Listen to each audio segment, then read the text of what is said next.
Bonjour à tous et content de vous retrouver. J'espère que vous allez bien, où que vous soyez. Voilà, donc notre rendez-vous, je dirais, hebdomadaire, dans cette courte vidéo, pour vous donner un petit peu des nouvelles du Sénégal. Et dans cette vidéo, je vous expliquerai, ou du moins je vais vous parler de mon métier d'agent immobilier. Et je pense que je dois être, ou je serai certainement le seul agent immobilier ici au Sénégal, à vous dire les choses de manière franche et nette, en toute sincérité, car je n'ai rien à cacher, je n'ai rien à prouver, mais simplement je vous ferai part de mon ressenti. Et pourquoi à l'heure d'aujourd'hui, je pense et j'envisage sérieusement de arrêter l'immobilier, le réorganiser mon travail ou du moins le réinventer. Je vous en avais parlé la dernière fois.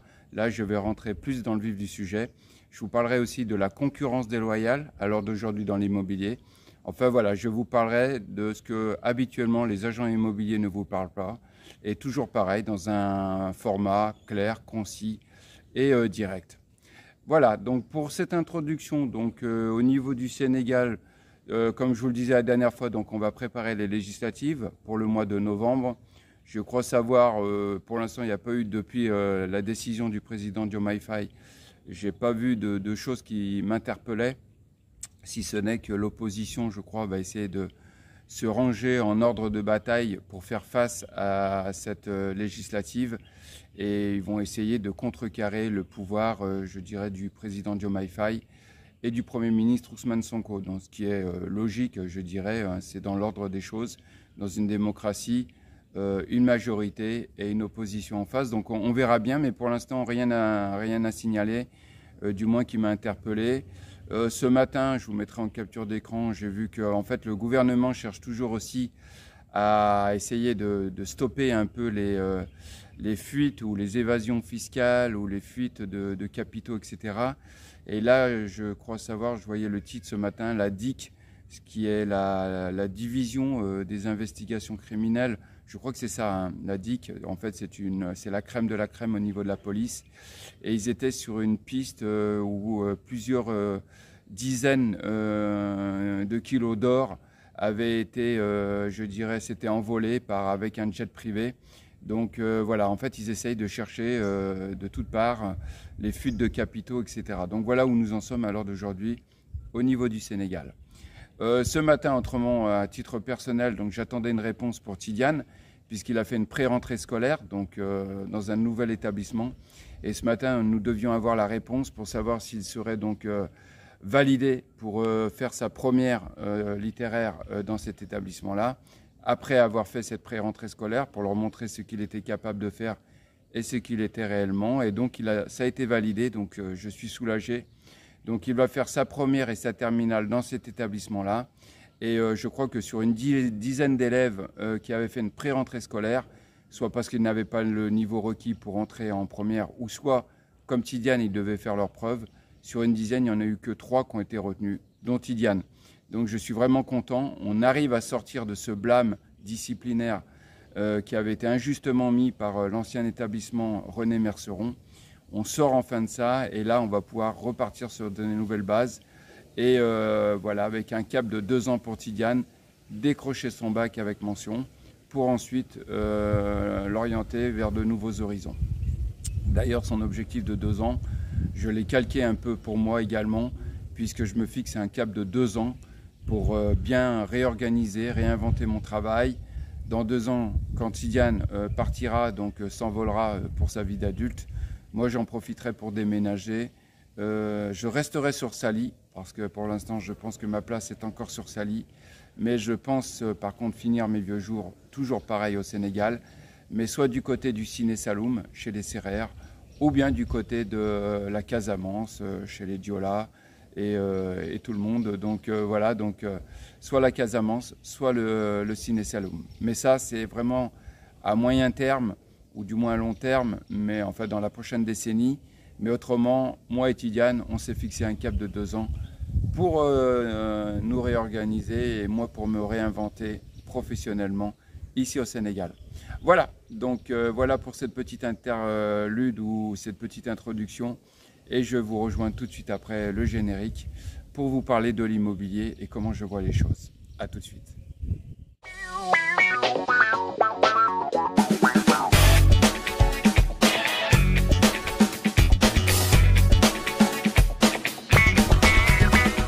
Alors donc l'immobilier. Alors donc voilà, donc je vais vous parler de ça. Alors en fait, je suis dans l'immobilier maintenant à mon compte depuis plus de 8 ans. C'était en janvier 2016 que je me suis vraiment mis à mon compte et que j'ai officialisé mon activité en prenant un bureau, en me déclarant, c'est-à-dire en ayant un registre du commerce avec un numéro de matricule et puis donc après en payant mes impôts annuellement. Mais jusqu'avant janvier 2016, je travaillais dans l'immobilier pour une autre structure, mais j'étais en freelance et j'étais dans l'informel. Donc comme des millions de Sénégalais, je sais ce que c'est que de travailler dans l'informel, c'est-à-dire de ne pas être déclaré du tout, d'être inexistant sur le plan, je dirais, officiel et administratif, et donc de ne devoir compter uniquement sur les quelques petites affaires que je pouvais faire dans cette structure. Donc en janvier 2016, je me suis mis à mon compte, ici, d'ailleurs dans ce bureau que j'affectionne particulièrement, et je me suis lancé comme ça. Alors les circonstances n'ont pas été très favorables pour moi, puisque en janvier, je me suis lancé et au mois de mars, je perdais ma maman. Donc il a fallu que je rentre en France pour lui dire adieu et ça s'est fait sur un laps de temps très court et inutile de vous préciser les circonstances dans lesquelles ça s'est déroulé. Ça a été très compliqué pour moi, le deuil, l'absence et de devoir gérer en parallèle des demandes de location ou des demandes d'information sur des maisons. C'était très difficile, je n'oublie pas ces moments très douloureux, mais j'ai réussi à les surmonter. Et on a continué, vaille que vaille comme ça. D'ailleurs, ce qui est un peu, je dirais, surprenant, enfin, ce que je ne pourrais jamais oublier, c'est que durant la perte de ma mère, j'ai fait une vente. Alors, allez savoir comment, je n'en sais rien, parce que j'étais vraiment pas disposé psychologiquement à faire une vente. Mais j'ai vendu une maison que j'avais, je crois, la quasi-exclusivité, mais involontairement. La personne me faisait confiance, elle m'avait donné le bien. Et je crois, que mon annonce, c'était celle où le prix de vente était le plus bas.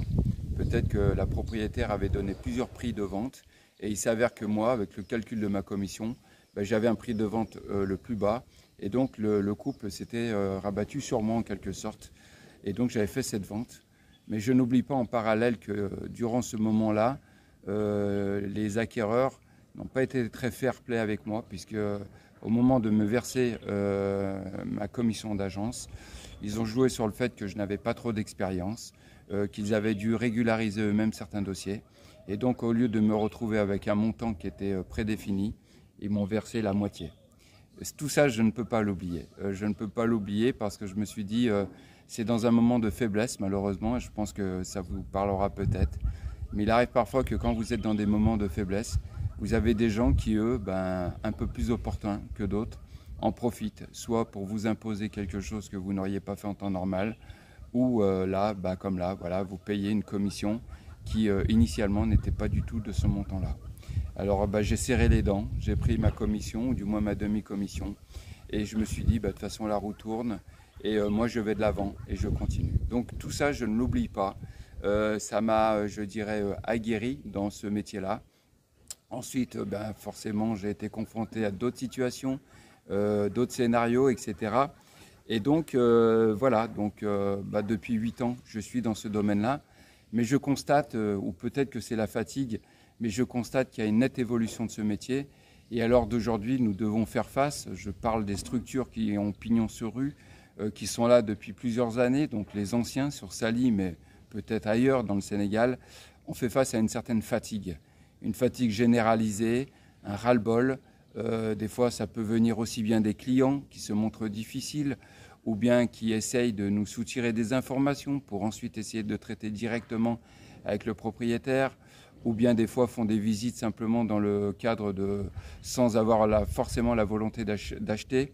Donc c'est vrai que tout ça, ça peut être fatigant dans ce métier-là. Et puis des fois, nous avons aussi des propriétaires qui ne sont pas clean. Des propriétaires qui vous sollicitent pour vendre leurs biens, et puis eux, en parallèle, ils ont leur réseau, etc. Alors ils vous mettent la pression pour vendre, et puis eux, de leur côté, par contre, s'ils vendent, ils oublient volontairement ou involontairement de vous informer. Voilà, donc des fois, je trouve que l'incorrection, vous pouvez la retrouver du côté des acquéreurs, mais l'incorrection, vous pouvez la trouver aussi du côté des propriétaires. Donc c'est vrai que nerveusement, psychologiquement, c'est fatigant. Moi-même, vous voyez bien, il y a quelques mois de ça, on m'a décelé une hypertension Et forcément et obligatoirement, l'aspect professionnel y est pour beaucoup. Et à côté de ça, nous avons une concurrence. Alors à l'heure d'aujourd'hui, je le dis devant cette caméra, un taximan, un jardinier, un pisciniste peut s'improviser agent immobilier. Donc nous faisons face à une concurrence au niveau des agences, mais nous faisons face aussi maintenant à une multitude de personnes qui s'improvisent agents immobiliers. Et là où ce que je veux dénoncer, ce n'est pas le fait que ces gens-là s'improvisent agents immobiliers, bien que ça soit discutable, parce que je pense que ce métier il est ouvert à tout le monde, mais il faut quand même un minimum d'investissement et de sérieux. Et des fois, quand j'entends les propos qui sont tenus par ces pseudo-agents immobiliers auprès de clients, je m'aperçois qu'ils ne maîtrisent rien, qu'ils disent n'importe quoi. En fait, leur seule obsession, c'est la commission.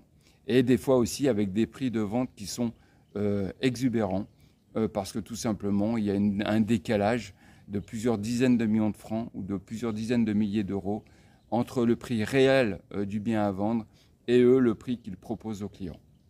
Donc voilà, donc tout ça, tout cet amalgame, vous voyez, tout ce schmilblick, en fait, c'est fatigant, c'est usant. Et pour résumer, en fait, pour vous dire, c'est qu'à l'heure d'aujourd'hui, j'ai l'impression, alors il y a beaucoup, vous savez, de salons de massage. Je pense qu'à Dakar, il y en a beaucoup. Ici à Sali, on a énormément de salons de massage.